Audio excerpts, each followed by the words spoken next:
गेहूं की सरकारी खरीद में इस बार जोरदार बढ़ोतरी देखने को मिली है, जिससे केंद्रीय पूल का स्टॉक न्यूनतम बफर स्टॉक से काफी ऊपर पहुंच गया है। सरकारी आंकड़ों के मुताबिक 13 मई 2026 तक देश में कुल 306 लाख टन से ज्यादा गेहूं की खरीद हो चुकी है, जबकि पिछले साल इसी अवधि में यह आंकड़ा करीब 292,60,000 टन था। यानी इस बार अब तक करीब 13 लाख टन ज्यादा गेहूं की खरीद दर्ज की गई है।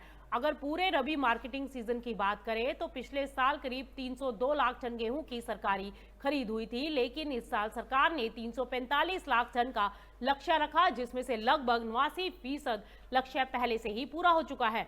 आपको बता दें कि पंजाब, हरियाणा, उत्तर प्रदेश, राजस्थान और बिहार जैसे प्रमुख राज्यों में इस बार खरीद में अच्छी बढ़ोतरी देखने को मिली है, जबकि मध्य प्रदेश में भी खरीद पिछले साल के करीब ही बनी हुई है। और इस बार खरीद बढ़ने के पीछे दो बड़े कारण सामने आए हैं।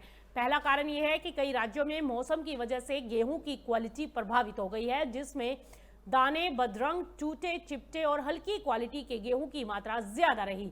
ऐसे में किसानों ने निजी बाजार की बजाय सरकारी मंडियों में बिक्री को ज्यादा सुरक्षित और लाभकारी माना, क्योंकि उन्हें न्यूनतम समर्थन मूल्य यानी 2585 रुपए प्रति क्विंटल का सीधा फायदा मिल रहा है। और दूसरा बड़ा कारण यह है कि मिलर्स, प्रोसेसर्स और स्टॉकिस्ट इस बार बड़ी खरीद से बच रहे हैं, क्योंकि उन्हें सरकारी सख्ती और स्टॉक लिमिट लागू होने की आशंका है।